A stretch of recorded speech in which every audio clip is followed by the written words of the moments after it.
Yeah, we had one like this here at the school in the beginning of the year, and mysteriously disappeared.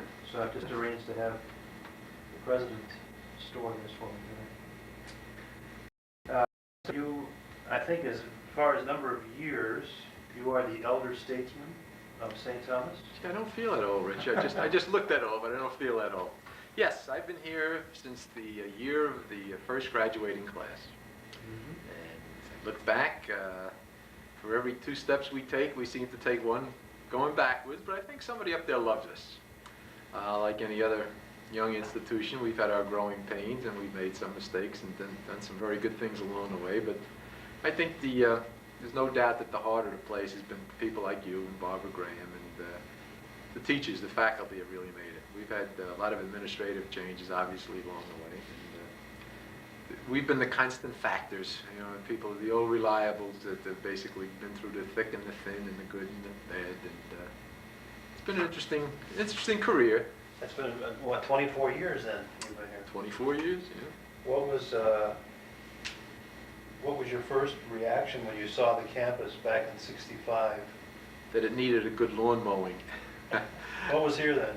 Actually, they had the main building, the administrative building, and they had the cafeteria, and they had the maintenance building, a smaller edition of the present one, and they also had the air conditioning building in the center of the campus. Where the library stands at the present time, we had burrs and sand heaps, and you could have played golf there without any trouble. It would have been a perpetual sand trap. And walking through, if you took a shortcut through that area, you'd always have to spend 10 minutes taking the burrs and barbs off your pants and off your legs. It was really funny when the school first started out. They tried to build it in the mode of Villanova or Harvard, and it was kind of comical watching all these young men come from up north, having dressed up with their tie and their coat in 99-degree weather and having to walk through showers and 150-degree humidity, which was warmer than the showers and more moist. Eventually they got realistic and realized we had to become our own man, so to speak, and we found our own identity. But the early years were interesting. We had some tremendous priests like Father Carney, who was very jovial, reminded me of Father Tuck, Friar Tuck. And then we had his cohort, Father Gallagher, who, with his patch over his eye, Captain Hook was an intimidating figure to all faculty members and students alike. I remember there were students who, rather than go to see him about an issue, would just turn around and leave the campus, taking their belongings with them. So, despite people like Father Gallagher, we managed to survive. There's a lot of good ones in between. It was interesting starting out our athletic program. We had so many home courts, we used to have to send out directions in case they were lost. We spent time playing in North Miami Beach Auditorium, Miami-Dade North, Miami-Dade South, Chaminade, Monsignor Pace. They should call us the Vagabonds instead of the Bobcats. But it was fun. It were fun years, and it was a good time. Look back at them very fondly. Remember, my wife and I were just speaking recently, my wife Dottie, we were talking about the fact that when we first started the program, we used to play at North Miami Beach Auditorium, and I remember my wife selling the tickets, and then when the tickets were sold, and there weren't too many of them sold in the early years, when she was through with that, then she went behind the counter and was selling the hot dogs and was the refreshment lady. And then lots of times we'd take the uniforms home, but she'd have to do the uniforms and wash them at home. My daughter Nancy has used the sewing machine and done a little sewing in her time when she was just a youngster. I couldn't get her to do that now, unfortunately, but she did in those days. It was a good time, good time. You even had some of the ball players living in your home. We did the first year. We were promised all kinds of aid by backers of the school, financial backers. When it came time to really shell out the money, the talk was cheap, but the money wasn't forthcoming. So we wound up having a couple of players, 2 of the players stay at home, Rich Murray and Dick Murray and John Fairclough, who became an assistant coach of mine later on and was killed in a very unfortunate accident when he was murdered in his own home, which was really a shock to everybody in New York. You came down here as the athletic director. You were the first athletic director. Yes, first athletic director, and it was a lot of fun. It was a challenge. People thought I was crazy coming to a school nobody had ever heard of, and a Catholic school without a Catholic saint's name in front of it.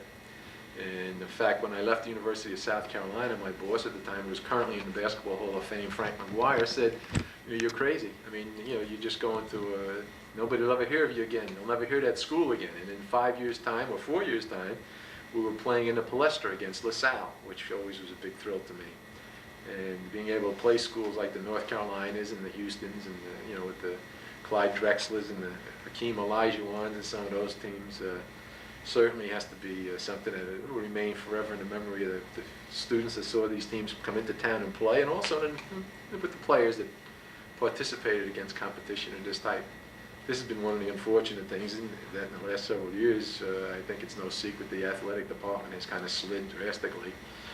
And hopefully it'll be able to, they'll be realistic and they'll get back into the NCAA and try to get back into the Sunshine State Conference, which gave it a lot of stature in the community and the state, as well as in basketball circles throughout the country. I'm presently involved in trying to help them find a good basketball coach and to take over the program and to try to get it back to where it was or in that general vicinity. And it remains to be seen how much interest the administration will have, or the bishop will have, in trying to rebuild the athletic program and what direction they want it to take. Obviously, the changes that have taken place with the O'Neill debacle, with the terrible situation the school was in financially, and reputation, some of the things that are written up in the newspapers that were damaged severely. But I think the school has been coming around the bend. I think we're turning the corner, and I think things are kind of falling into place again. And certainly, with the bishop backing us financially and with his reputation in the community, it has to help us inevitably. Is there any fire left in your belly for coaching? Actually, they, oddly enough, which is very ironic, I may have mentioned it to you, that Mr. Thornburg, one of the vice presidents, currently spoke to me about coming back and taking over the coaching reins. And oddly enough, it was kind of not vindication. I didn't need vindication, but it was just kind of ironic that I was fired when I was named the coach of the year in the conference. With the real ridiculous decision. I mean, all my players graduated. They went to class. Our teams were known throughout the United States. We didn't have the best program in the United States, but we always played probably the toughest Division II schedule in the nation every year. The last year I coached, we played teams like Florida and Houston and DePaul, Texas, Dayton. And now they're playing teams like Warner Christian and Emory-Riddle. So it's fallen on hard times. And it was kind of like my baby. You put it together and you saw it grow, and then to see it kind of disintegrate and fall apart, it kind of hurts. And you'd like to see it come back to where it was, or somewhat in that general area. But you wouldn't be interested in coaching again. No, I had a chance to go coach at Barry, twice the athletic director, Ed Coletti, spoke to me about it, and I just wouldn't be interested in it. Situation still hasn't changed. They still don't have a gymnasium. And it's kind of getting to the point that it's ridiculous. Barry, who got such a late start in intercollegiate athletics, has just begun the groundbreaking, I guess, this past week for their new facility, athletic facility, and they're going to have the Miami Heat, who's going to train there and that type of thing. So it's picking up steam, and we've kind of let them get the initiative in that area. I'd certainly like to see, from the standpoint of what's available to our students on campus, they need an arena where they can go in and work out and play paddleball and things like that. We just don't have enough on campus. We don't even have a softball field at this particular time, which to me is incredible. I mean, every elementary school in the United States has a softball field, and we still do not have a softball field of our own. And there's no excuse for that. It just with people at the top who just did not see the overall picture, and they talk about student retention. And that's certainly one of the areas that is very important, student retention, having something for students to do on campus. But that was quite a thrill to come down here and begin an athletic program. And as you say, in the years since then, you beat Houston when they were the #1 team in the nation or something, and you've had a lot of successes. That must have given you great pride. That was a lot of satisfaction into building something of your own. And if you take something that's already been established and built by somebody else, you're kind of a caretaker. but I kind of felt like the father of the thing, especially when you had players living in your house, and as I say, your wife's sewing the uniforms, and you're doing that type of thing. And one time, one of the Dayton papers wrote an article, and it talked about me being in a cape and just running around. I had to make a phone call. The phone was out. I had to make a phone call from the public phone right outside my office, and I would just put in a load of wash because our manager had quit. And you just had to do so many things. But it was interesting. You never got bored, and it was a lot of fun. And as I say, you felt like you had your own stamp on it. I picked the colors of the school out, actually.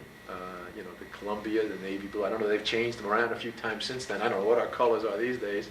I noticed on the signboard that we have a yellow out there, or a yellowish color, I guess, and so maybe they've been changed again. One of the funniest stories I think I could tell is the fact that one time we went on a road trip, and the day we went on a road trip, we were Biscayne College, and we played a game, and I had my sports information man, Billy McGillis, who's currently the assistant athletic director at Houston, called the athletic office so that we could relay the information pertaining to the game, and then it would be passed on to the local sports people, the media and the TV people and things of that nature. And when Billy called, the voice that answered told him, it was the main switchboard or the guard shack or whatever, told him, you know, when he called, they said St. Thomas University, and he said, St. Thomas University? He said, I must have the wrong number. So he called 3 times finally. The third time he said, you know, I'm trying to reach Biscayne College Athletic Department. What's, you know, I keep calling this number, and I'm sure it's Biscayne's number. The guys, no, it was Biscayne College yesterday. He said, today it's St. Thomas University. So that was always kind of hysterical. And my players, of course, saying, gee, Coach, you'll be the, it was St. Thomas of Villanova. We were trying to sneak the Villanova in there in large print. And they said, you'll be the Raleigh Massimino of Miami. You know, will your salary go up and that type of thing. I can remember Al Maldonado, who's going to be getting married shortly. You know, kidding me along those lines. Actually, what people don't realize, at the time we were in the conference, there were only 3 teams that won the conference championship.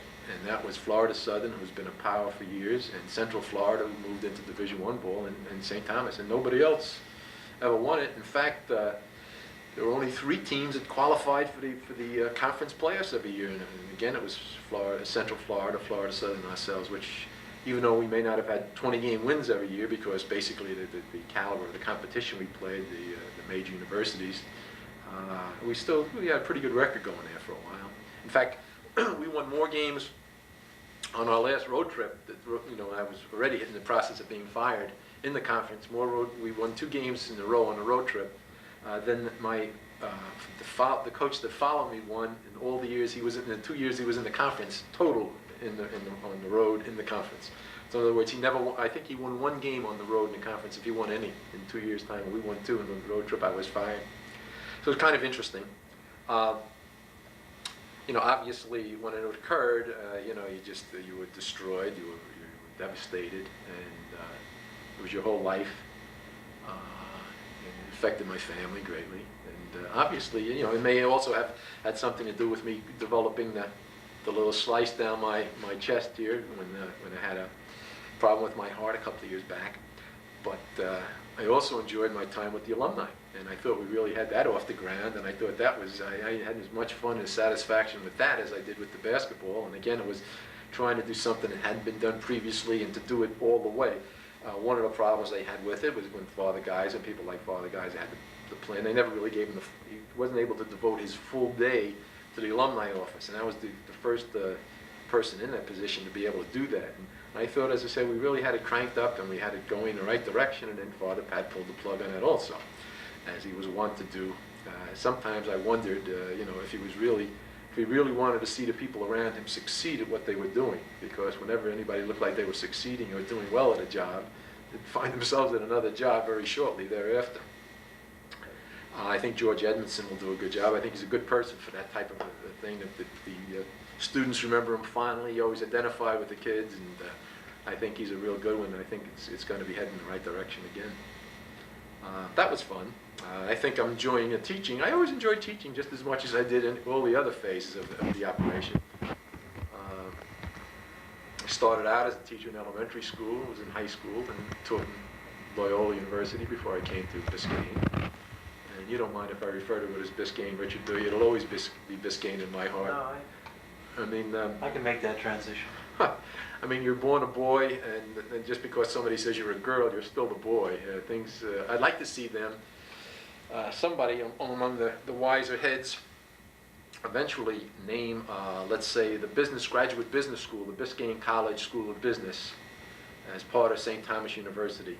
I'd like to see that the name of Biscayne be retained somewhere, and there is a lot of strong sentiment and feeling on the part of a lot of alumni who I've come in contact with, as you have also, who still feel very warmly towards the Biscayne name, and would like to identify with it, and have been turned off by the name change. As you know, the name change was done over the objections of just about everybody, including the people on the board of trustees, the alumni, and everybody else. But Father Pat wanted to change things into his own image and likeness, and he made the change. And unfortunately, we've suffered from it because we haven't gotten the alumni support. And a lot of the kids who graduated from Biscayne College are really just getting into the position now financially, and they have in the last several years, where they can contribute some money to the school. Got any questions? Yeah, I would like to know if you can recall seeing your first basketball game as a child. As a child, well, I can remember seeing my first college basketball game. I saw City College in New York, coached by Nat Holman, who to this day is still one of the all-time great coaches. In fact, City College team was the only team in the history of basketball that ever won the NCAA tournament and the NIT tournament in the same year. In those years, you could enter both. And I recall seeing his team, which was comprised of a couple of blacks, and all the rest of the people on the team were Jewish. They were all about 6'1" or 6 foot or 5'11", and they were incredibly good ball handlers. And they froze the ball. In other words, they kept the other team from being able to touch the ball in the last closing minutes of the game. They froze the ball for about 3 minutes, and the ball never bounced on the floor in that 3-minute period. And St. John's played in the other game, and I don't recall who St. John's played against. Might have been Dartmouth. Might have been Wyoming playing against City College, and then Dartmouth playing against St. John's. And but that was the first college game I saw. How old were you? I was about 14 or 15. When did you decide you wanted to be a basketball coach? It's a funny thing. Actually, I was coaching teams when I was 12, 13, 14 years old.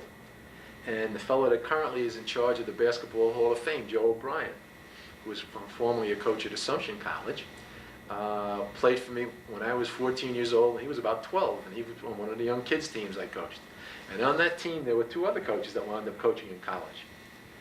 So it's kind of something I was doing even when we would have teams, and they did a lot of this up north. They'd play in tournaments at the end of the season, and you'd have a lot of college. Well, in those days, the NCAA allowed college players to play on teams in the off season and in between, in the season when they had their semester breaks and things of that nature. And we would play in different tournaments. And I remember one time we had a team that was so good. We had 3 college captains, including the captain of Villanova, Richard Kaminsky, sitting on the bench. And I mean, that's the type of competition we faced. One of the players I was very closely involved with, and helped him develop as a player, was a young man by the name of Paul Tagliabue, who is currently being considered for the position of the commissioner of professional football to replace Pete Rozelle.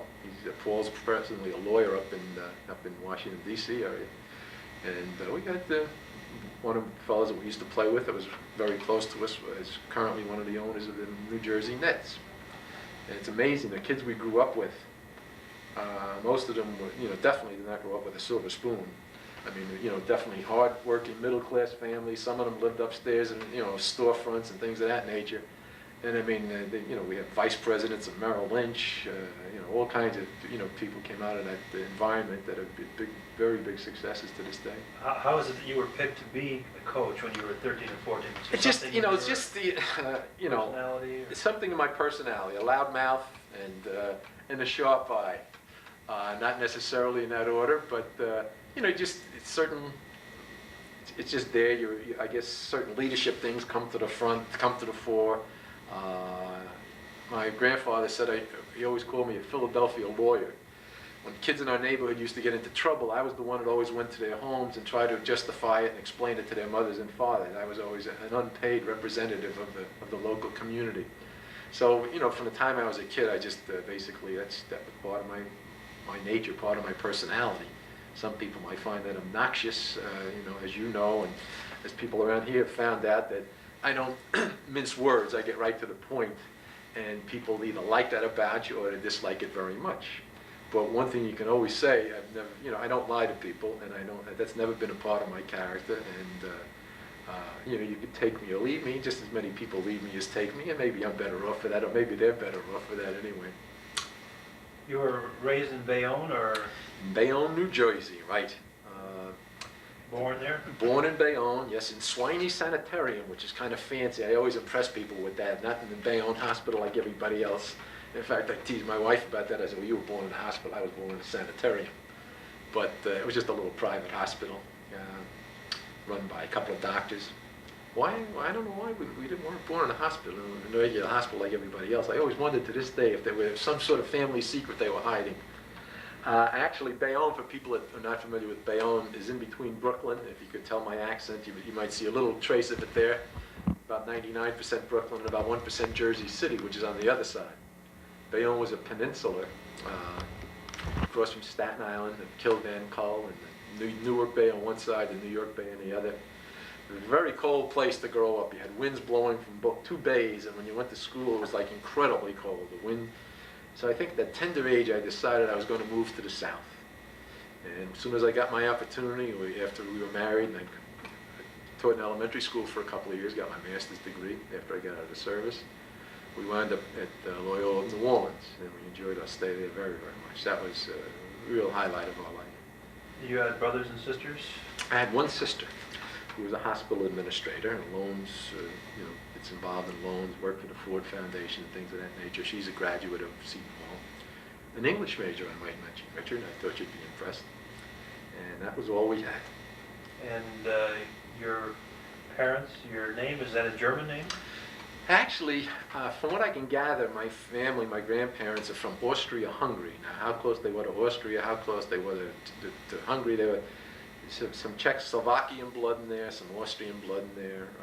The name itself, from what I can understand, refers to a Scottish miller, somebody that mills grain and that type of thing. So maybe there was a Scot in the woodpile there somewhere that we weren't familiar with. Was wandering around with his backpack in Czechoslovakia somewhere. And your mother's maiden name? Her name was Koch. No relation to Elsie Koch, that was the one that used to make lampshades out of the Jewish people from the prison and war camps in Germany. Or the mayor. Or the mayor, right. No, definitely no relation to his. Koch is kind of a common name, you know, in Europe, in that area of the country. And were they immigrants, or? My father and mother were both born here. My father's father was born here and went out to one of the gold rushes somewhere and just disappeared. Nobody ever knew what happened to him. My mother's father and mother both came over from Austria, and we both stayed at a boarding house and met each other at a boarding house. In those days, when immigrants came over, the people, to supplement their income, lots of times had to take in boarders. And these two people from different directions coming in from Europe, who both happened to be boarders, and that we met one another, and our romance, you know, flourished as a result. And what was the neighborhood like that you grew up in? What did the men do for a living? Well, most of the people who lived in Bayonne worked in the Standard Oil, which is now currently Exxon Corporation. It was Standard Oil in New Jersey. It was one of those situations that you worked for 40 or 50 years, and they gave you a gold watch and a pat on the back, and you went home and, you know, and took the cashed in the dividend checks at the end of the month. My grandfather was a very unique individual. Had one tooth taken out in his whole life, one tooth drilled in his whole life, and he cursed the doctor that took the tooth out to his dying day. I can remember him taking prune pits and peach pits and chewing them up in his teeth. You try that, and half of your mouth will be in fragments. And my aunt, I don't remember this, but my aunt told me a story about how when he was working, he was carrying a barrel of pickles, and he slipped down the cellar stairs and broke his shoulder, or separated his shoulder, dislocated his shoulder, and never missed a day of work. I mean, just never missed a day of work, and he just went, and you know, and in fact, he worked when Standard Oil first was formed in that area, and refineries were first built, and he actually worked 7 days a week for about 30 years, until finally they called him in and said, well, how come you're working all those days? He said, well, nobody ever told me I wasn't supposed to. And somehow his time cards and records had been screwed up. Now, it helped his pension considerably, but he just like the people in those days, you went to work and you just did what they told you to do, and that was it. So he was kind of a remarkable individual. I remember he used to take me for ice cream, and we'd stop at the ice cream parlor for my ice cream, and then he'd stop at the liquor store for his bottle of whatever it was. He'd bring home. He always kept parrots too. He always had a parrot for whatever reason. So he was kind of a character. My father was raised, when he was 15 years old, he was responsible for raising a family of 5 kids and his mother. Developed tuberculosis at a very young age. Was a very multi-talented guy. He played in the Army band, played the trombone in the Army band, made cakes, pies, used to weave rugs, did leather work, was a carpenter by trade. Very unique individual. In fact, when I kind of compare myself to him, I always come out second best. I mean, I wasn't in the same ballpark. Never went to college. This is your father? This is my father. Never went to high school. What, his father died, so he had to His father died. He had to take over the role of the provider for the family. Yeah. And where did he work? He worked. They actually ran a store for a while, and he went in the Army. He went to Hawaii, served some time there when he was younger. When he came back, he was in charge of the guards. That wouldn't be the exact title. Security at the Western Electric, which was a branch of Bell Telephone Company, which they had a big plant in Kearney, New Jersey. And he worked there during the Second World War, and he was just getting to the point financially. In fact, he got a raise and he was making $5,000, which at that time, I mean, you were really like in upper middle class when you were making $5,000. I remember how proud he was when he came home. In fact, my mother, and he went over and they had some suits made, which was a sign that he kind of had arrived. And I don't think he wore the suits twice when he passed out of the picture. He died at 45. Died on my 15th birthday, oddly enough. And he had, after a couple of massive heart attacks. And I guess I can kind of thank him for the hereditary factor that, caused my own heart problems. 15 years old when your father died. Yeah. That must have been quite a shock.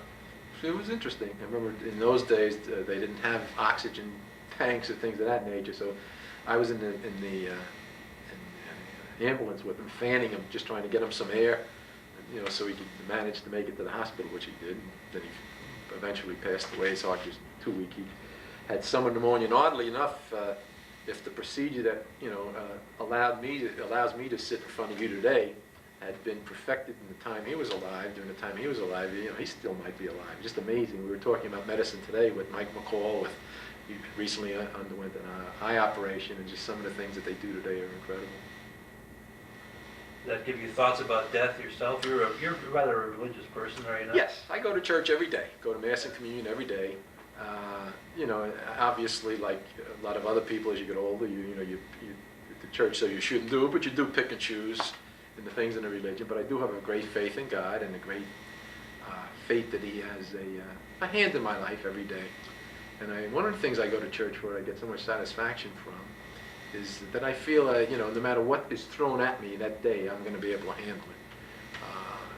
Sometimes if I'm driving a 995, and if you would listen to my vocabulary, you'd say I wasn't handling it too well. But major issues, I'd say we can handle pretty well. My mother used to sing in the church. She was a soloist and had a very good voice. And every time I hear Ave Maria, I always think of her. But so she was a daily communicant and daily churchgoer. So maybe it kind of passed on. And my father, would go to church most of the time, and he'd miss every now and then. He was kind of an interesting guy. He was a nice person. I remember him. One time we had a girl that lived in our street that was retarded. And I wasn't aware that he used to do this. And then I saw him do it for several days in a row. He used to bring her flowers every day. One time he wasn't supposed to smoke. I was coming from the YMCA, and he got off a bus, and I was right behind him, and he had an Italian cigar. They used to call them guinea ropes in those days, and they were long and thin and black and putrid. And he whips this out, and he's smoking it, and I came up and said, I'm going to tell Mommy you're not supposed to be smoking. So somehow we got into a conversation, and I said, I bet I could smoke that. He says, okay, here. And he lets me finish, and as you know, the closer you get to the end of the cigar, the the raunchier it becomes, especially for someone that was an amateur like me as far as smoking. So I smoked that cigar, and when I got home, I mean, I was incredibly sick to my stomach, and I was all over the place, and my mother kept saying, "What's wrong?" And my father said, "Gee, I don't know, he looked pretty good to me a few minutes ago." My father's a real comedian. He, one time, for a whole couple of months in our home, they had the furnaces in those days that with the hot air from coming down from the furnace would come through around the floor area. And there was a smell that would permeate through the house, and people couldn't determine where it was coming from. It was kind of a strange smell. And finally, they detected him. He used to throw drops of perfume on the register itself, and when it heated up to a certain point, you'd get this beautiful smell, and people couldn't figure where it was coming from. So he was kind of very mischievous, and I think I kind of took after him, and I think my son Kenny certainly took after him also. That's what I remember about my family. You're a very clean living guy as far as you never smoked, and you're not particularly interested in drinking. No. What were his habits? He smoked apparently. Well, when I say he smoked a cigar from time to time. Never smoked cigarettes. I never remember him smoking cigarettes. He never drank. Didn't drink? No. In fact, it was almost like a big shock to me, and I almost remember it as being a trauma. One time, he was pulling me on a sleigh in very icy cold weather, and he stopped in and he had a brandy or something like that, and I had to go home and tell my mother that gee, Daddy stopped at a saloon. It was saloons in those days. They didn't call them bar and grills or nightclubs. Good old saloons. Bayonne had plenty of them. In Hudson County, where I'm from, and they used to kid about Hoboken, had a saloon. Every third store was a saloon. That's I think of that as being a hard drinking area. Yeah. And that never attracted you apparently. No. And as I say, the interesting thing, and I try to raise my kids the same way, was I always had liquor available to me if I wanted to drink at home. Yeah. And I always had beer if I wanted to drink in the middle of summer after cutting a lawn and things of that nature. So I try to live by the same credo, and I try to, I had beer available for my kids. Now they drink more than I do, but they don't drink. I don't think they drink in excess, at least they don't around me. They don't. They don't. They'll go out and have a good time like anybody else. But I think parents make a mistake when you're worrying about the forbidden fruit and don't do this and don't do that. And I think you basically have to use your little judgment and basically show kids that you trust them. Now, in the case of Kenny, he was kind of rambunctious when he was a kid and got into some scrapes from time to time. The other three didn't, but he's turned out to be an incredible son, and he's doing extremely well in the business world. He's district manager of Pacific Telesis with his offices out of St. Petersburg. In fact, he's got offices in about 4 different cities that he's basically directly responsible to him, and he doesn't know what to do with all his money. And then I told him I'd like send some down to us. We'd like to live in a style to which I always wanted to be accustomed until I became a teacher. So you went to Catholic schools or public schools? Went to St. Peter's Prep in Jersey City, and then went to Bayonne Junior College. My father had been dead at that time, and I had a chance to go to, after Bayonne Junior College, to Adelphi, and to John Marshall, which was a school in Jersey City at the time, which is defunct. Yeah. And then one other school. My mother, to kind of give you an idea of the type of Catholic she was, they were non-Catholic schools. And in those days, people were very strong about this. She wouldn't allow me to take a basketball scholarship to a non-Catholic school. And I wound up going to Seton Hall, which obviously, as you know, is a Catholic school and did very well this year in the NCAA finals. But at Seton Hall at that time had to share its floor with Seton Hall Prep School. And Seton Hall Prep School used to practice in the afternoons, and Seton Hall University practiced at night. Since I was a commuter, it was impossible to practice with the team, so I never had a chance to actually even go out for the team at that particular point. I did play a lot of basketball, though, and this is how I really got into college coaching. In the Catskill Mountains, working in a number of hotels, Laurel Country Club, Brickman, places like that, where basically you were playing with a lot of college players or players that would be going to college. In fact, Lenny Rosenbluth, who was an All-American for North Carolina and currently teaching in Miami, he and I played the same team at the Laurel Country Club, and that's where I made my coaching connections and where I got to know Frank McGuire and Ben Carnevale, who was the basketball coach at the Naval Academy and athletic director at William & Mary. And this one thing led to another, and basically that's how I got into coaching. I don't understand, though, that they played basketball. These are... Yeah, for the entertainment of the guests. Actually, they were hired and they would play. They'd be hired to work at another job during the rest of the week. They'd be a waiter or a busboy or a lifeguard or something like that. And then several times a week they would actually have split up. Maybe there'd be 12 or 15 of them hired to work at these particular jobs, and they would have kind of inter-squad games for the benefit of the people who were the guests. And then on weekends, they would play against teams from the city, and lots of times the teams in the city would have players from the New York Knicks come out, and they'd get paid. And this team would get a free weekend for coming out, and they'd be able to have all the the use of all the facilities. And again, it would be very entertaining for the guests. And lots of times you'd play for hotels that weren't top grade hotels, and they didn't have enough money to hire a staff, so you'd wind up playing for them during the middle of the week under a different name. And I mean, it'd be a guy whose name would be Coyle, and they'd call him Bernstein or something like that.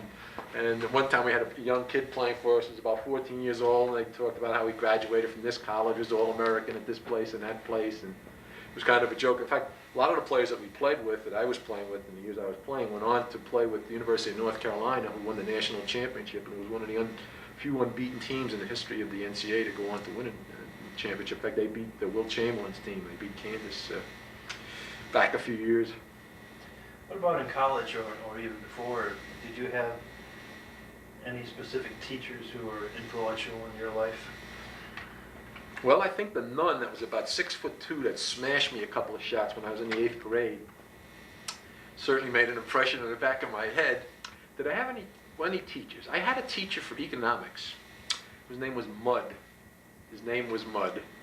And he was very dramatic and had a tremendous flair for making the very involved, and when you talk about statistical figures and numbers, I mean, to most people it's very boring, and he could bring this right down to earth and use concrete examples right around you in the classroom or in your community to make these things come alive. So he always made a great impression on me. I'd say of all the teachers I ever had, he was probably the one.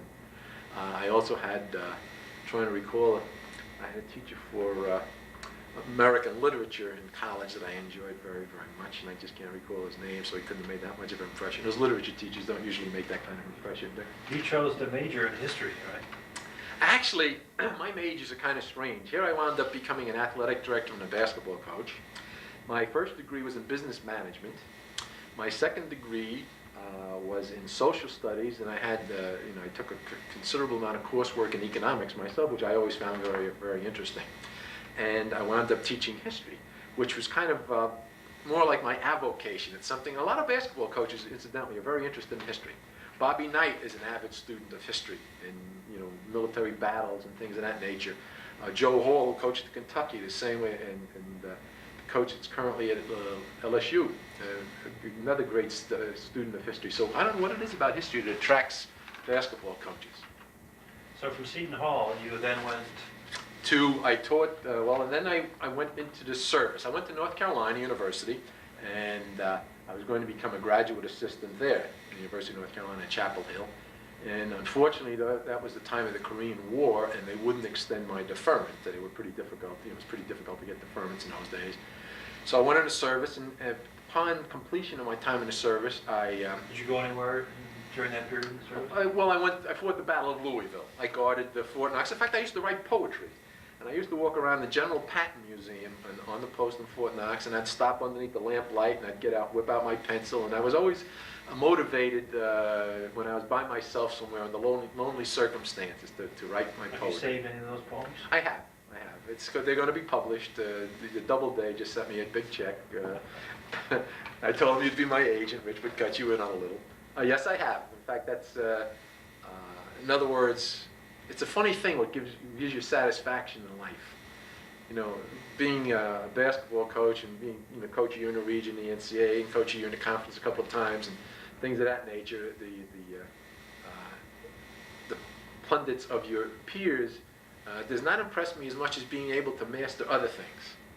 Currently, I'm involved in tax sheltered annuities and insurance, and being able to acquire another career at another age, or being able to write or to write poetry. I get more satisfaction in having people say, "Gee, that's pretty good," than in all the games I ever won or my teams won. So that's you like to to feel that there's more sides to you than just being a jock, a dumb jock, which was an expression I always hated, and I always tried to see to it that the players that played for me wouldn't be considered dumb jocks. One of the things I used to enjoy on the road trips was I'd never allow our players, when we played these big major universities, when we got the good guarantees and we ate in the good restaurants, which I always try to do, try to expose them to a lot of things that would be a benefit to them in life. We always try to make sure if there was something historical or something noteworthy in an area that we were playing, we try to make sure that they had a chance to see that. We took them in Washington, D.C., to the famous museum in Washington, Air and Space.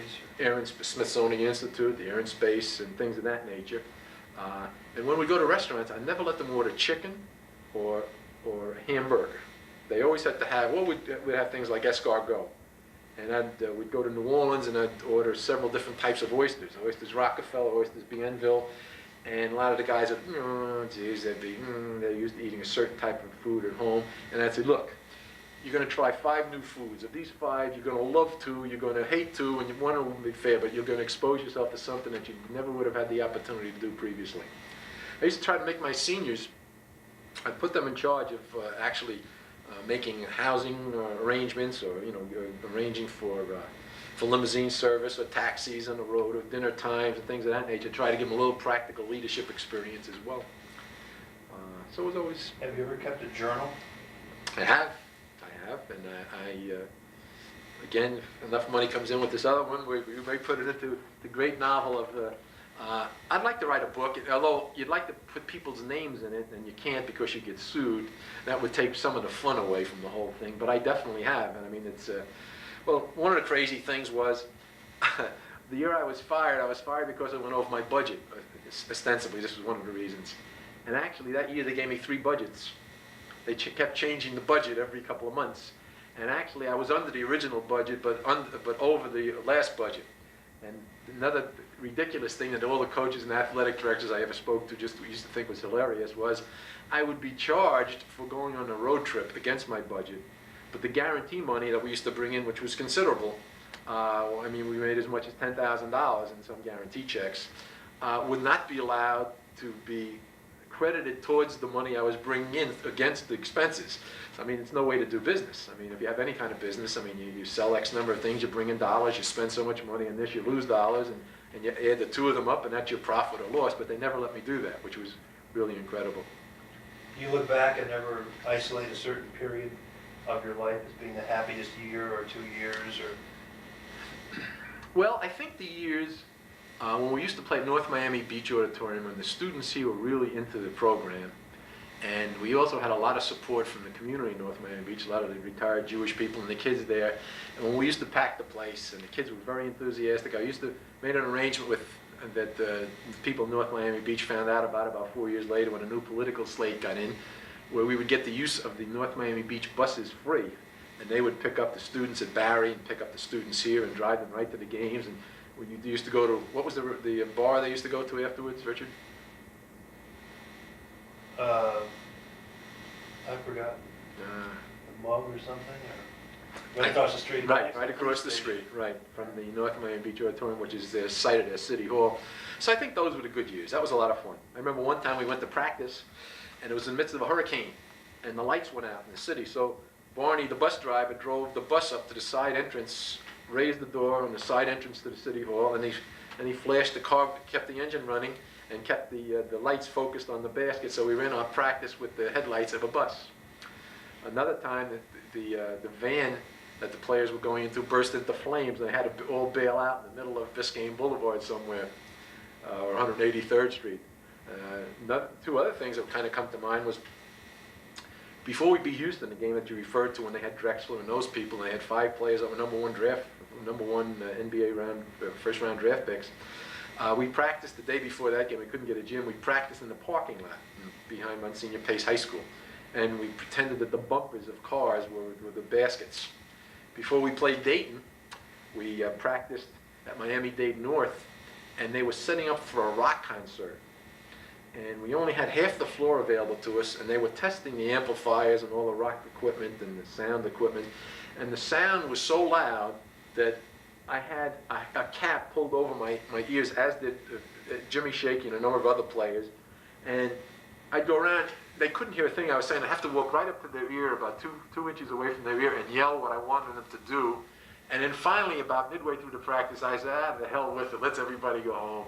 Cracked everybody up, we went home, had a lot of laughs, and the next day we came back from a 17-point deficit with 5.5 minutes to go to beat Dayton, who went to the NCAA that year. So it was a good win.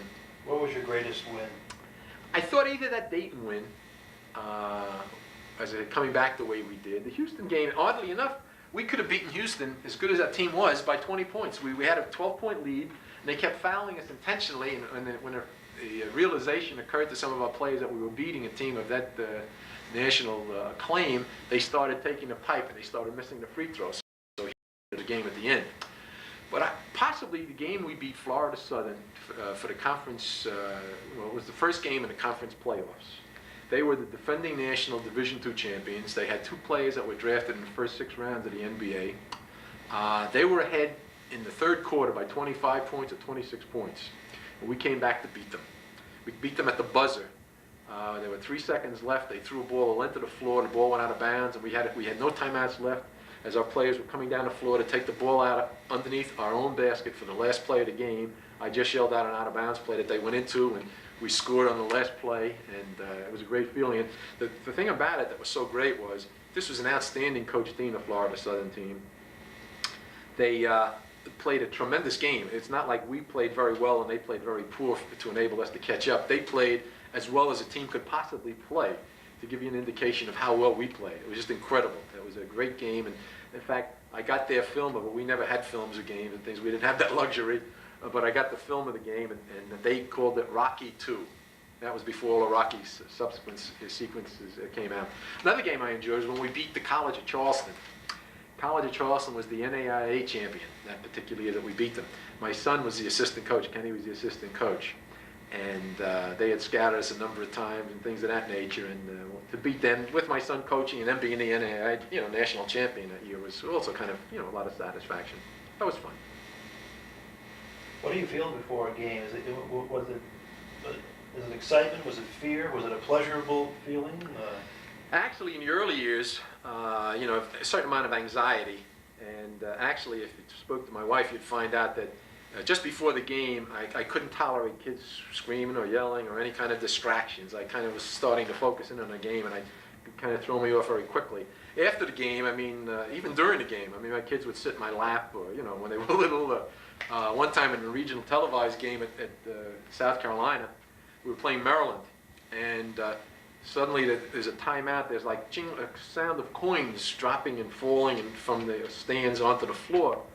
And they had a call time, stop the game on regional television while everybody picked up the coins, which my son and daughter had collected selling programs that were, outdated programs from a previous game, but they were going around, they were little kids, and people were giving them 2 cents or 3 cents, like it was patting them on the head, and they spilled all the money on the floor, and I kind of looked the other way and for deliverance on that one, but that was fun also.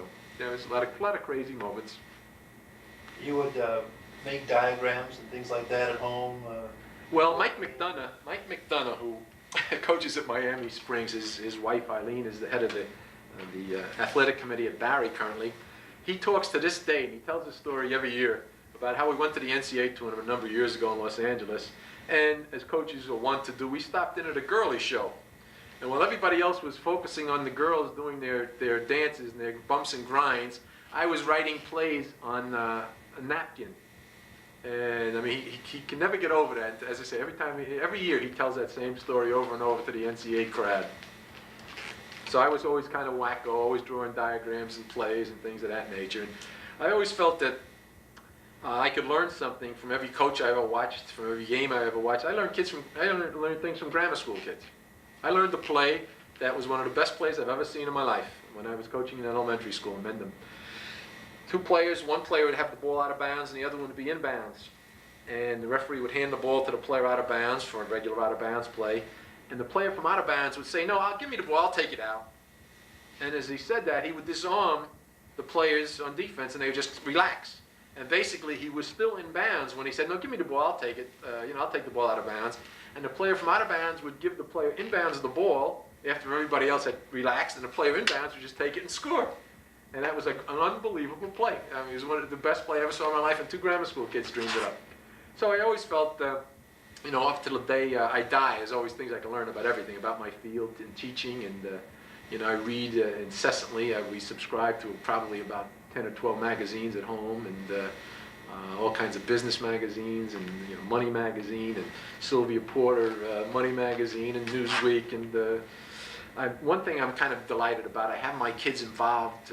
My son Keith now has subscribed to Greenpeace magazine. We're involved in a few of the others, and I got my daughter Nancy sending money to Covenant House for the kids that are, you know, the runaways in the street. So trying to get my kids involved in that direction. I remember one of your daughters telling me how on Sundays you used to make them do a presentation before dinner, and the other kids would be playing in the street, and they had to be in the house preparing their... It's funny the things kids remember. That's one of the things they do remember. When they were younger, and again, you know, I thought this is very important. My father used to tell me, if you can learn to speak, you can control people. And there's no doubt when you look at somebody like Adolf Hitler, the command he had by just the control he had of his voice, and you know, spotlights and the whole scene that Ronald Reagan used so well. But I used to make our little children would get up, and Nancy probably was about, I guess, 4 or 5 at the time, and the others were a couple of years older. They would have to get up and give a little talk. And we'd let them write a couple little notes on a card, and they'd have to give a talk about their pet turtle, or about what happened in school that day, or something like that, just to get comfortable with speaking in front of a group, because I always thought that was so important to them, and which I still do to this day. And I teach communications, and it's a course I really enjoy, and I feel is of real value to students, that you can really give them something concrete that they can use to, you know, become successful. In fact, I use in the course some of the materials that my son Kenny has given me, and some of the resumes and things of that nature that my own kids have put together. I use these as samples, so, along with samples of a lot of other people. How did you meet your wife, Dottie? I met my wife, actually I remember her as a cheerleader at Bayonne High School when they won the Group 4, which is the largest division school with the largest school enrollment. So they won the state championship at Bayonne High School. And one of the players, their star player, was a player that I helped develop from his younger time on, a player by the name of Warren Bueller, who's currently a school administrator in Hudson County. And she was a cheerleader, and I always thought she was gorgeous, but she was like the forbidden fruit, and you never figured, you just never get a chance to meet her or say hello or things of that nature. But years later, when I was in the service, I was on leave, and when I went to the library, she was working in the library on weekends. And I figured it'd be a good opportunity to come in and say hello. And I came in and asked her for some, if she had anything I might read, some light reading. So she suggested, and this was an omen, Richard, she suggested that I read Cheaper by the Dozen. Who will, if you're familiar with it, you know it's about this time and motion study man who has this large family, and he has everything run just the way a factory's run, and it has a lot of tremendous humor. And I should have realized she had her eyes on me, and she had the designs on becoming a basketball coach's wife. She was ideal because her father was a real jock, her mother was a jock. When I say that, they always had games on of some kind. They loved athletics. And my wife is the type of person that if I went home and I said, you know, Dottie, we're going to move to Alaska, she'd say, well, do I have an hour to pack the bags or 2 hours? I mean, she would never question anything along those lines. I mean, she's very spunky in her own right.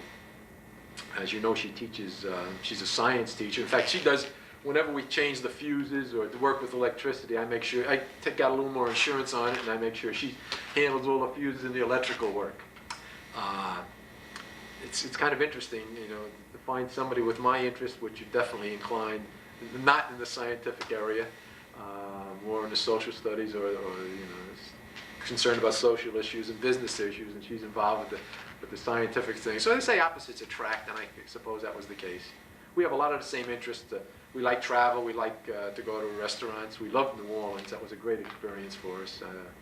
All the tremendous cooking, tremendous restaurants there.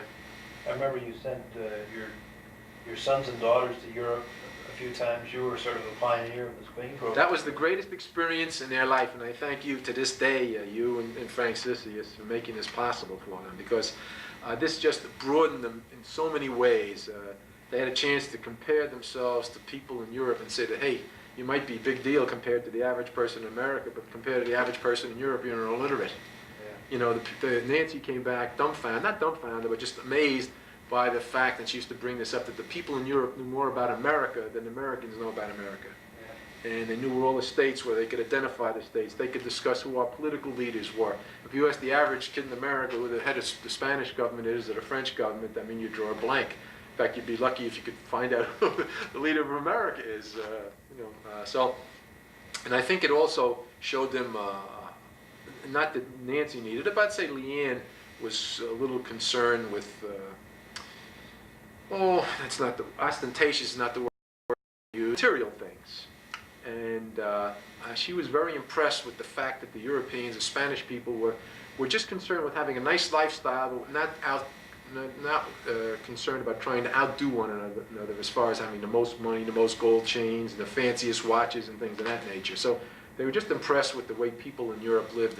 They're very impressed by the Spanish men taking off in the afternoons, coming home to play in the parks with their kids and spending time with their wife and children. So it was tremendous for them, and just an unbelievable experience. And my son Keith loved the nude beaches in Greece. I'd say that was the highlight of his sojourn in Europe.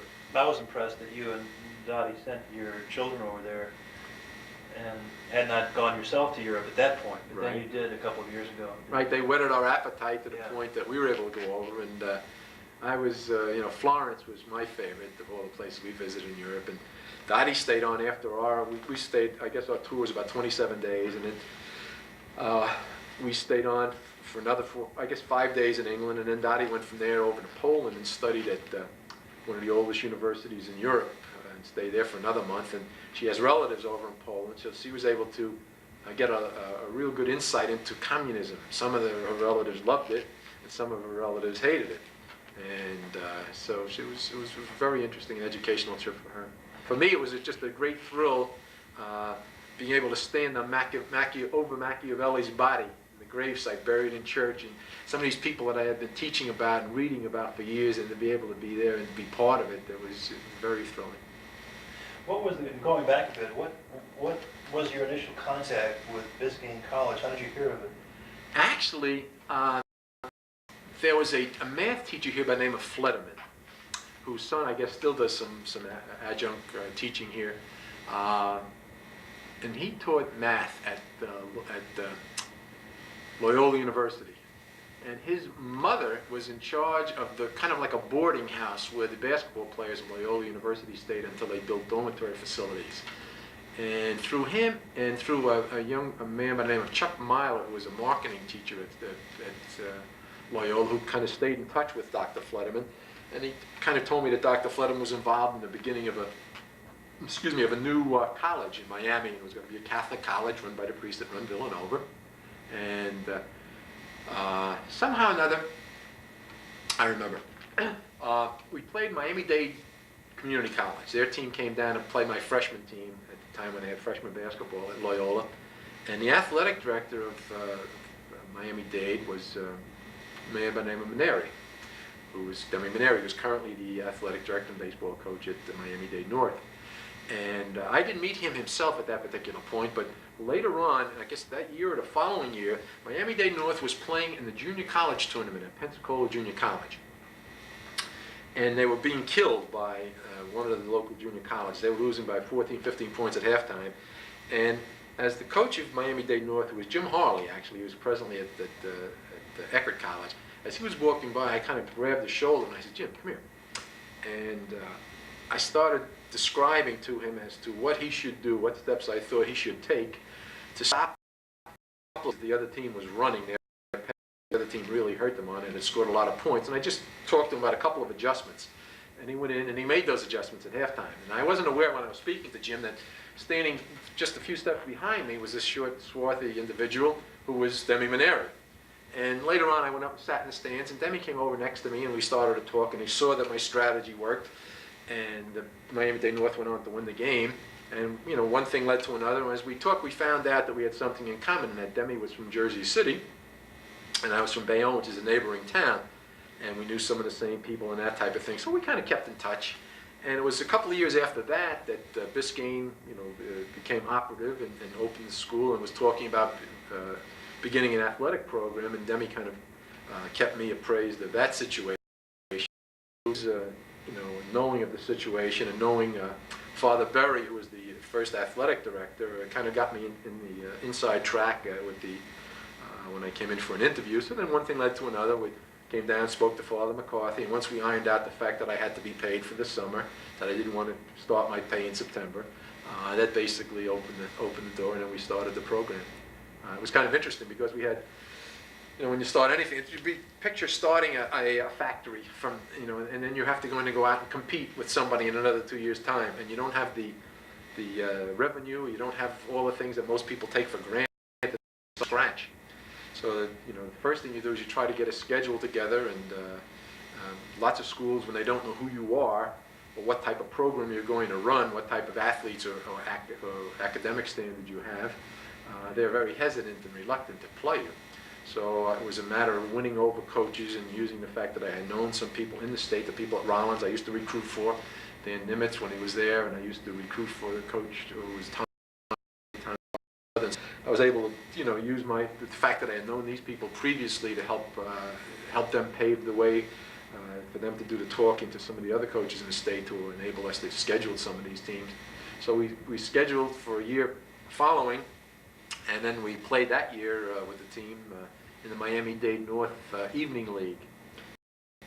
We came in second in the league or something like that, but that was, as I said, it's really going back a ways. How did you happen to settle in Hollywood? Actually, I had a friend who just called me the other day who was going to be going home, assistant to the head of the, I guess, Ukrainian Orthodox Church or something with his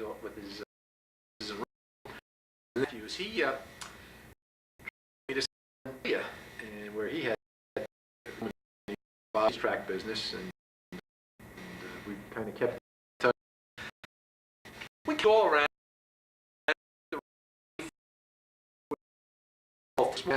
That was close to Biscayne, what was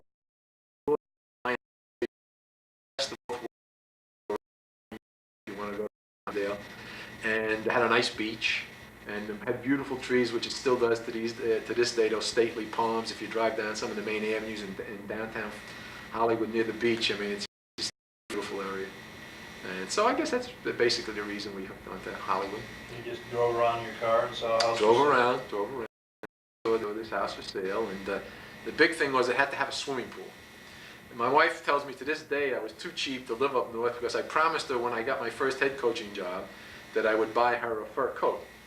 So she said I was so cheap that I got my first head coaching job in Miami so I could avoid buying her a fur coat. But instead we got a swimming pool, which is almost as good. Which my wife and I, oddly enough, my kids use it spasmodically every now and then, but I mean, my wife and I love the pool. You could find us in it, I mean, every day, once the weather warms up, we're in the pool.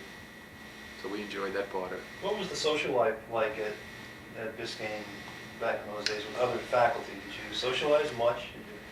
Not as much as I would have liked to. I think I'm doing a little bit more of that now that you and Elizabeth Ferraro are in charge of the social committee. We got a lot more things to choose from.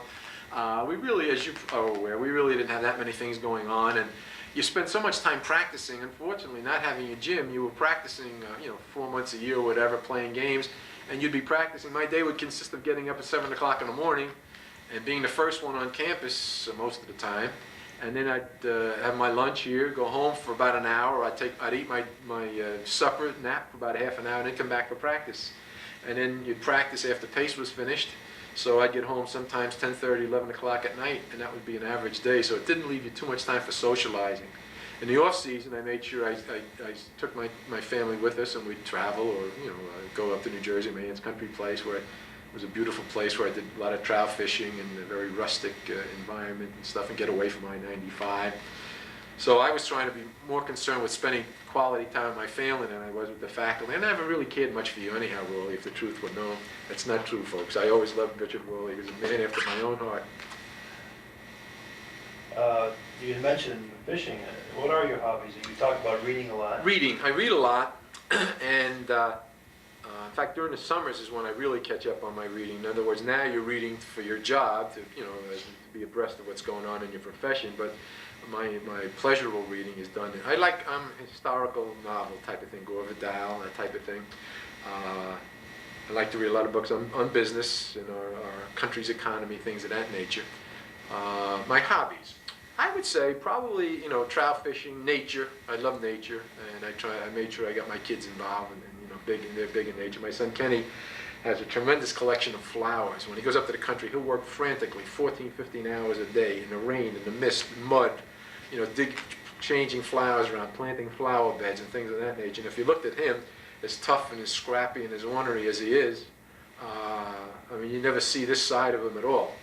And so, you know, that's something I try to get across to my kids, just to, you know, to enjoy nature, to enjoy their surroundings, and the fact that they should try to look out for nature and try to put something back into this world. I just told my son Kenny the other day, I'm on his case all the time to donate money to the homeless and to the kids that are out on the streets.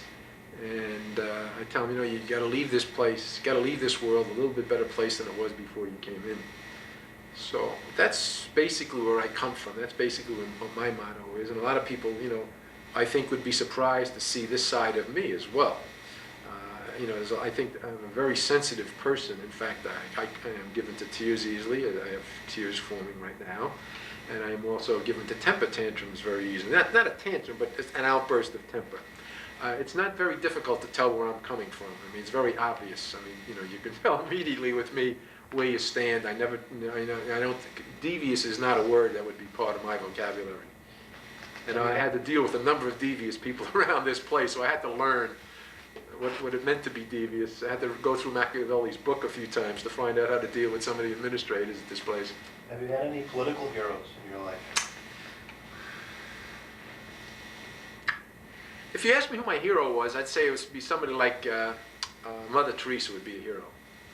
I see, actually, Americans make the mistake of putting our public figures on pedestals, and we find out that they're really just men with the foibles of men and the weaknesses and everything else, so we expect too much of our people. I like President Carter. President Carter was a man that was a brilliant person.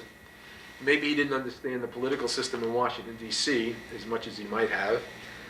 He was kind of a little independent, which is what alienated him from the Washington crowd. But he basically stood for something. He had ethics.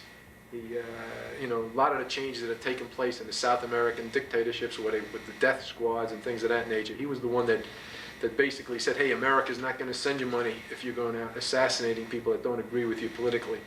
He stood for something. To this day, the rest of the countries in the world consider him, in other words, if he gets involved with something, they know that it's going to be an honest evaluation. And I think that's not, you know, you couldn't say that for too many of the American presidents that have been involved, you know, been in the political arena since I've been alive. Political heroes.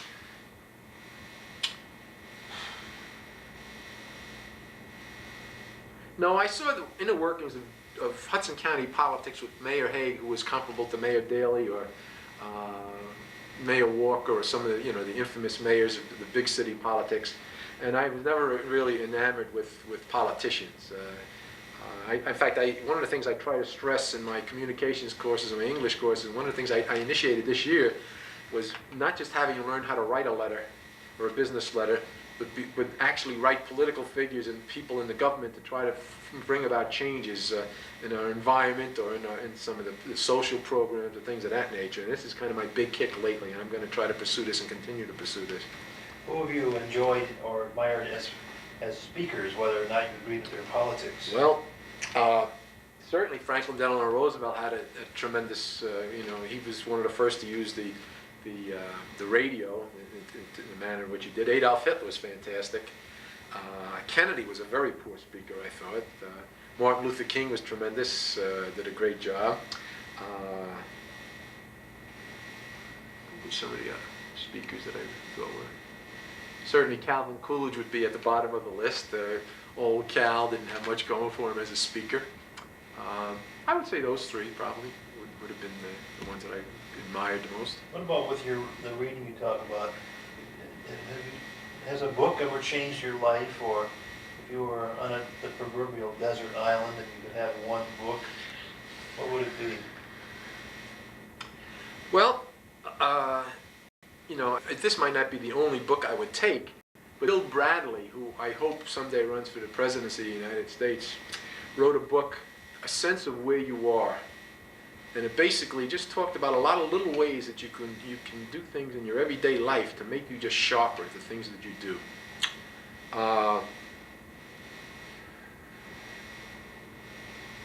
If there's any one single book that I could single out. No, I'll tell you one thing though, every time I get something from the Covenant House, I mean, I get into tears. My wife, if we don't have enough money on a checking account at the end of the week, takes the Covenant House letters and hides them. That's Father Bruce Ritter, who's got those homeless kids up in Fort Lauderdale, New York, and he's built places for them all over the country. Because whoever writes his letters certainly gets into my my heartstrings and purse strings immediately thereafter. I don't know if there's any one particular book that ever influenced me that much. I don't think there is. I mean, a lot of different, you get a writing here, or a saying here, or an expression here, or something along those lines. I don't think any one book ever really changed me around that much. What do you think of the salaries that professional athletes are getting these days? It's absurd. It's absurd. Again, not to belabor something or to, kick a dead horse, as they say, but when you see people like you and myself and people who are very concerned about students and trying to, leave something behind us and trying to make them competitive and be able to go out into the world with not just be able to earn a living, but be able to earn a living and be able to enjoy life and derive more from life from the books that you've encouraged them to read, or from some of the, some of the things you've tried to inculcate into their, into their inner beings. And then when you find that you teach and he's going out getting a salary, he's making $3,000 more teaching in the public school system than you're making after working 25 years at a school. I mean, that's absurd. That's ridiculous. And in the athletes, professional athletes, it's even more ridiculous. People that have an IQ of 24 and, couldn't read a road map, some of them. I mean, it's an insult. I just think the NCAA, well, what's happened, unfortunately, in college athletics, it's not amateur anymore, and it hasn't been for a long period of time. We talk about the Russians pay their athletes. We've been paying ours for years. Our runners who participate in the Olympics, I mean, most of those people make incomes of 6 figures and better, some of them 7 figures. To see coaches, one of the things I think is such a joke today, coaches want job security, but in the meantime, they also want job pay of celebrities. They want 6-figure salaries, but then they want the security of somebody that, let's say, has job tenure as a teacher. And I don't think the two are, I don't think you can have one or the other. I think you have to choose one or the other.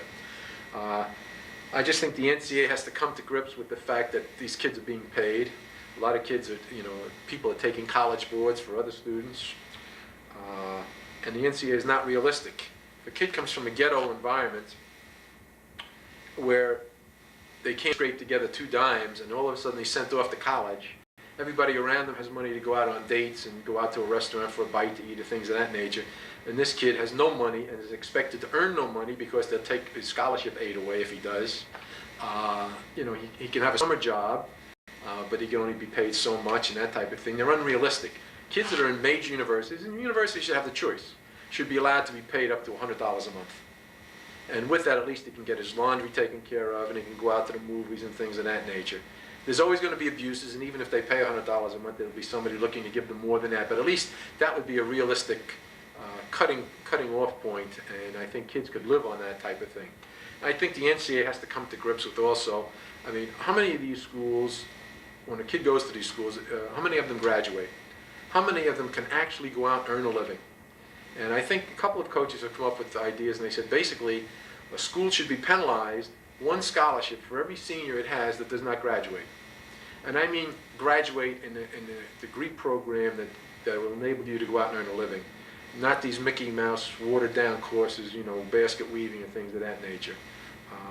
Those things should be investigated. Maybe you can't, maybe maybe I'm too naive. And I think that's one of the, if you were going to describe me, you'd say naive with my approach to the world. Don Quixote is my hero.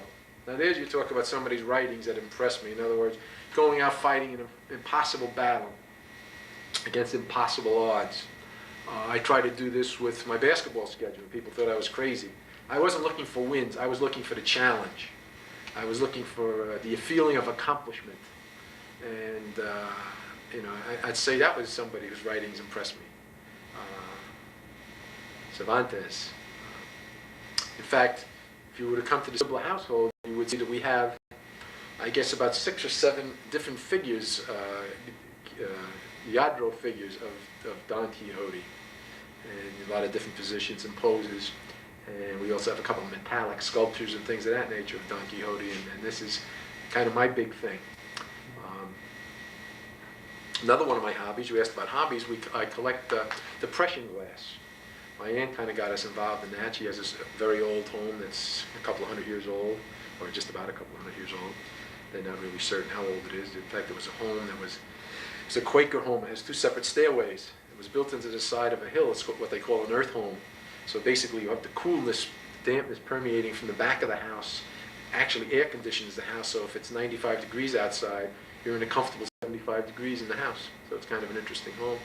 But with, as I say, the depression glass, which was glass they used to give out, at movie theaters. If you went to a movie theater, they'd give you 1 dish or 1 plate, or if you you filled up a tank of gas, they'd give you a dish or a plate. And they were giving things away. And today, I mean, if you get a pitcher, some of the pitchers and some of the plates and salt and pepper shakers are worth several $100s and things of that nature. So we have, several $1,000s worth of depression glass. So that's another one of our interests. What's your favorite time of the day? Well, I'm a morning person, but I enjoy the evening. Just seeing that this cloud formations and everything cools off and the birds come out and the animals come out, things of that nature, and kind of nature's putting the earth to sleep for one more day and kind of healing its wounds, getting it ready for one more day. What are your future travel plans? Is there somewhere you want to go before you die? I'd love to see Russia. I'd love to travel through Russia. I'd love to travel on a Trans-Siberian Railway. I have relatives, so an aunt who basically was, her eyes were deteriorating to the point that they felt she was going to go blind, and science and medicine has since come up with some remedies, but they traveled all over the world, and they like South America. They think Mexico is beautiful. And South America and Central America doesn't really interest me. I'd like to go through Russia. If I had a second choice, it'd probably be China. I'd like to see Yugoslavia, some of that area, and I'd like to see, Nice, which my daughter said was a very pretty place. My daughter liked Bruges in Belgium. That was her favorite of all the places she visited in Europe, and she was over there on a couple of occasions. She said Ireland was beautiful. There's so many things I haven't seen that I just hope I stay alive to be able to see those things. And I've been stashing away that tax shelter annuity money and depriving ourselves, basically living a very frugal life, so that hopefully we can retire a little early and then have this money and be able to travel and do some things. You got into show business the last couple of years. After you quit coaching, you became a TV personality. Yes, I was a rather abbreviated career, which was terminated by my having a heart problem. But for a year, I did the color television of the University of Miami's game, along with Tom Mees, who, as you're probably aware, is one of the mainstays of the ESPN show up in New York. And that was a very enjoyable time. Saw some interesting sights and around the country, and it's a nice experience. Did you feel that sense of celebrity? There's no doubt about it. You did, yeah. It was. It kind of, what was very nice about it was that it came right after I was fired here, and it was kind of a lot of interesting things. They thought I was good enough for television at the University of Miami. FIU was interested in me going there as the athletic director. Barry wanted me to go in as the basketball coach, but I wasn't good enough to be the basketball coach here, which was kind of ironic and comical. So it always kind of gave me a special pleasure to walk by Tom Murphy, who was Father Pat's nephew, who got his job because he was Father Pat's nephew, and just be able to kind of just give him a little smile, and he knew what I was talking about. In fact, one time he said, "Oh, you're still a celebrity," and I said, "Well, what can you do if you got it? Why not flaunt it?" So that always kind of gave me a little satisfaction under those circumstances specifically. And I always made sure I threw in a few plugs for Biscayne College and for Barbara Graham, my Spanish teacher, and for my friends, and I was very unique. They tell you you're not supposed to do these things, but I always put in plugs or mention my family by name or things of that nature. I kind of did my own thing. A lot of the people that I grew up with, oddly enough, are involved in television. Billy Raftery, who's one of the mainstays on CBS, was a player I tried to recruit years ago. and coached against him when he was at Fairleigh Dickinson and Seton Hall. He's from Hudson County, as is Tom Heinsohn and Hubie Browns from Elizabeth, and a number of the outstanding broadcasters in basketball are all from my area of the country, oddly enough, as were a lot of the college coaches. There's a fraternity there, and also they studied the game. They had an insight. They understood the game. You have 4 children. What do you think about the future of America and of the world? Well, I don't have to tell you as a teacher, the fact that most of the students that we get into our classes, and this is not just true at St. Thomas, this is true at Biscayne, it's true at colleges throughout the country, they just don't know anything about our past. They don't know what we can be compared to. They don't know about other systems of government. They don't realize, for example, that many of the things that we've introduced into America to offset labor unrest and things of that nature, basically we borrow from the socialistic form of government, basically from communism. When you talk about old age pensions, you talk about Social Security, you talk about workmen's compensation and things of that nature. These are things that we had to introduce, or we were going to face, in all probability, a revolution in our own country. And I've been accused of being a communist by some of the students, not to my face, obviously. And one time I started off a class by saying, my wife was very shocked to find out she'd been sleeping next to a communist for the last 30 years. And I went on to bring up the point to some of our Cuban students who were especially, enamored with, hatred of Castro. And it's understandable. You always have to know where people are coming from, and they were refugees, and their families basically, told them about some of the things they had to undergo, which were definitely traumatic for them. But I said, folks, what's different about our country is the fact that you are allowed to espouse another political theory, another political view other than that of the ruling party. And I said, the Cubans left Cuba basically because they were deprived of their political voice. They couldn't give a different opinion. So when they come to this country, the first thing they try to do is deprive people who have been here all these years of their political rights and to espouse a different political view that doesn't agree with theirs. And I say, you also may be shocked to learn that about 75% of the country did not want us involved in Nicaragua, although all of Miami may have. I try to open my students' eyes to other things. One of the things I try to bring out through them as students is always try to look beyond the surface and the superficial, what you see in front of you. There's always reasons. Why do people do things? Why do people do things at the precise time that they're doing things? Why do governments do things the way they do? Right now we're involved in Panama, and what we're involved in Panama for is we want to regain control of the Panama Canal. We want to renege on our deal with the Panamanians. What people don't understand is, where is this coming from? And I always say, well, basically, we began a revolution. Teddy Roosevelt began a revolution in Colombia to split Panama off from Colombia so that the next day after the revolution, we could take and sign this long-term treaty with these thugs that we put into the position of beginning this revolution so that we could take over Panama. And they don't understand that we've invaded Nicaragua 4 times in this century already. And at one time, an American was actually in charge of the Nicaraguan government. He was kind of a soldier of fortune, and it didn't last very long. So these are some of the things I try to get across to the class. Look beyond the flag waving and all the emotion, and really get down to the nitty-gritty and find out that in Iran, why they hate us the way they do is that we toppled the Iranian government, and we actually bombed Iran to put in the Shah of Iran, who was then deposed, and we wonder why people don't like us in America, why we have the reputation we do in Central America and throughout the rest of the world, why we can't be trusted. And you look in the papers yesterday, I show this to my classes, where 2 columns in a row, boom, boom. One talks about how we lied to the Japanese, where we dropped a nuclear bomb, and we told them it was 500 miles off Japan, and it's about 70 miles off Japan. And it's floating around on the bottom of the sea somewhere. And also how the people who were in charge of our space program, in the reports that they issued to our government, talked about the tremendous concern for the environment, for the ozone layer, and how our government has censured them and have not allowed them to give the true facts to the Congress or true facts to the American people. They've actually doctored the facts to, so that they don't want the people, being concerned about it or demanding more money to be spent for it or things of that nature. So these are the things that concern me: the environment, the politicians not being answerable to the people, to the citizens, and things of that nature. And I've gotten on a soapbox in my last few years here. What about the possibility of some sort of nuclear holocaust? Is that Is that a reality in your mind?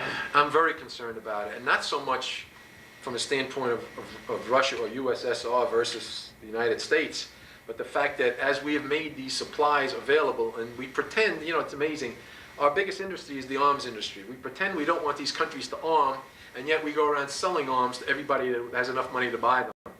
And we also sold them the supplies, the various types of water and the ore, uranium ore, and things, to give them the capability to make these atomic bombs. And now these countries have gotten this capability. I mean, every year that passes, there's one more country that has this capability. I'm afraid it'll be some localized war that would just mushroom into a huge holocaust for the whole world. And you know, when Reagan first took over, he said, you know, they talked in terms of a limited nuclear war, winning a limited nuclear war. There's no such thing as a limited nuclear war. Well, if we dropped the bomb on Russia, we could get the residue on our country, depending on the winds, and wipe out half our population. So, I mean, this is something that, you know, the heads of state have to come to grips with. I mean, we cannot have nuclear bomb. We got to do away with nuclear weapons. One thing, though, there's no doubt in my mind that one of the reasons it hasn't been a World War III is because of nuclear weapons, the threat of nuclear weapons. But how many do you need already? How many do you have to stockpile? I've seen a number of programs where senators who are, you know, very knowledgeable have said that they're afraid that if we ever fired some of our missiles, we're liable just as well to hit New York City or Kansas City as we are Moscow. I mean,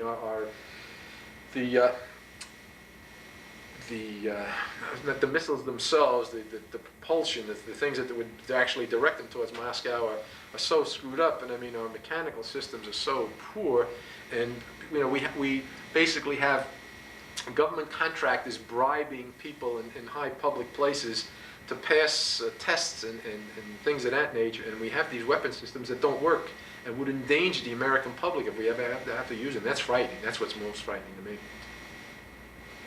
Do you believe in this glasnost, perestroika? Is that a reality? I think it is, because I think Gorbachev, who I wish was president of the United States, incidentally, he's the greatest individual, I think, to come upon the scene in the 20th century, other than people like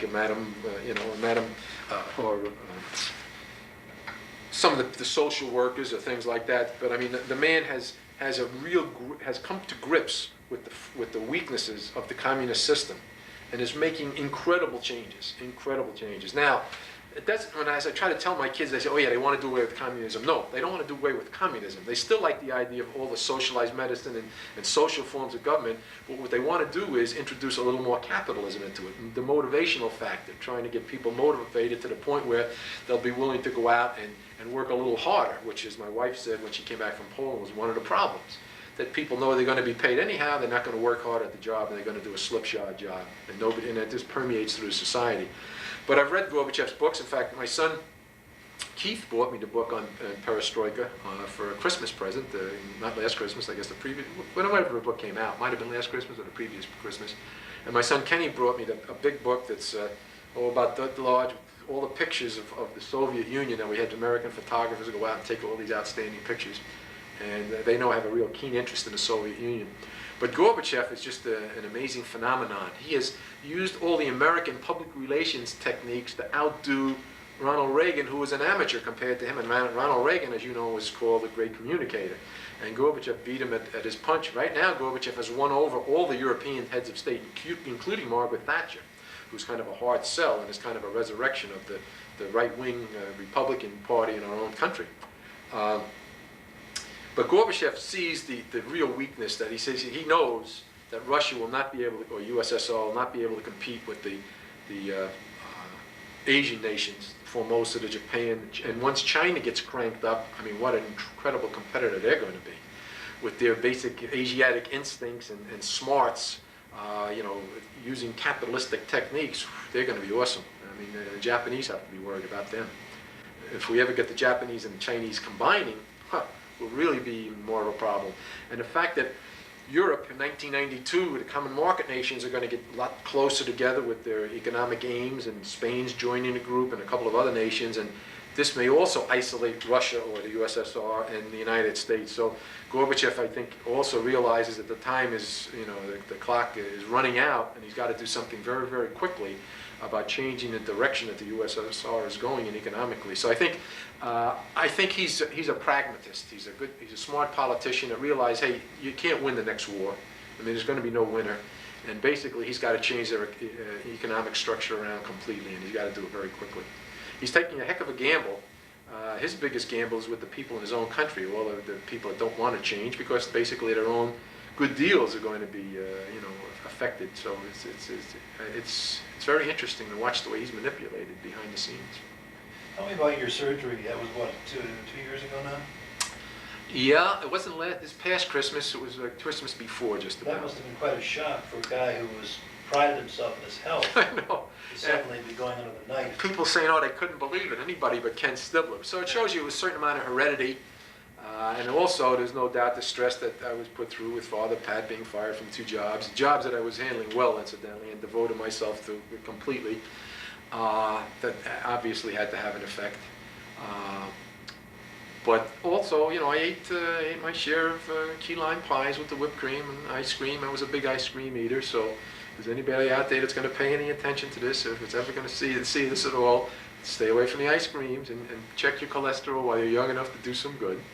That came as a shock. It did, as I started slowing down, and it came about so abruptly. I mean, just one day I went out and I was tired working on a roof. I was carrying big bags of stones up the roof. I was going to do a flat roof, restone it and tar it and things of that nature. And I was, just exhausted. And I was also getting indigestion, a lot of gas, no pains.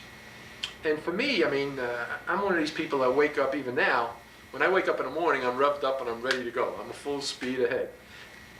And as I say, I'm a morning person. And, I was having trouble getting up the ladder with this 80-pound bag of stones. And I never thought that maybe because I was 55, I was getting tired. That wasn't going to happen to Ken Stibler, So eventually I went in, the guy said, well, you have the classic signs of I forget what I had the classic sign of already, but whatever it was, it's where you begin to have heart problems. And then I was taking medication, and eventually they did an orthoscope, where they go into you with a rod into your groin and go right up into your heart, which is a funny experience watching them come around with this little curved wire coming around into your heart, ostensibly clearing out the arteries. I was not a good candidate for the operation. It should not have been performed at all. I was very disappointed when the more I read later on, I thought I was taken by my cardiologist. In fact, later on, the doctor that performed the surgery said there was basically no chance of that operation being successful. If you have even one of your arteries, it has more than about 60% enclosed, more than 60%. And I had one of my arteries was closed completely, another one 95%, and another one about 90%. And then the auxiliary veins and veins that grew in around the back to absorb some of the role or duty of the artery had been blocked. They were also blocked about 75%. So it was amazing I was still alive and I had not suffered. In fact, they discovered that I had suffered a heart attack previously when they actually did a test, and and when I had this scoping done, when they went in, they actually cracked an artery and caused me to have a heart attack. So, I actually didn't help me very much. But after a while, it was very obvious that it hadn't worked, and I was slowing down, and I was taking going through this physical therapy course where you're running on a treadmill and things of that nature, and I was just gasping, and we had pains a few times, and I couldn't even negotiate 2 stairs at one time. Now, what was sad about that is, if you know me, I used to run up the stairs. And for me to not be able to negotiate 2 steps without having to come to a stop and take a deep breath, I used to kid Madame Vargas. The previous year, when she was recovering from her terrible accident, I used to carry her books and go very slowly and gingerly and help her with an arm up the stairs. And the following year, I said, Madame Vargas, would you do me a favor and carry my books up the stairs and help carry me up? So that was kind of a change. But I went into the hospital, I went in a very good frame of mind. From going to church every day, I didn't even ask for the last rites. As religious, I'm not really a religious person. I'm religious in the standpoint of not of the organized church, but I am from a standpoint of belief in God. I really have a tremendous belief in God and His role in my life, and the fact that He has put His hand on me in a number of times. The fact that I'm here in a job that I consider to be the greatest job a human being can have is being able to have the responsibility of teaching other people and bringing other generations along, and maybe leaving just a little something of yourself and of your beliefs, of what you consider to be important to you behind in the world where maybe those things that are of importance to you are losing importance. It sounds like a Moyer's interview here, doesn't it? It's really good. But in fact, I've been boning up on it, which I knew this was going to come about. So, no, I do enjoy that show. I don't know if you had a chance to watch that very often. Yeah. So that's those were kind of some of the things, or it kind of made me tick. But with that operation, did it sort of change your outlook a bit? Changed my outlook on life? Well, as I say, I went into the operation, and you could ask my wife this if you doubt me at all. I mean, I had no fears about dying. I mean, it didn't even bother. When I don't mean fears, I don't mean that I was afraid to die. I mean, if I was going to die, it didn't bother me a bit. My wife was provided for. I had just beaten the insurance company. I had just taken out an additional $100,000 policy about 2 or 3 months before. They gave me a physical, and I passed with flying colors.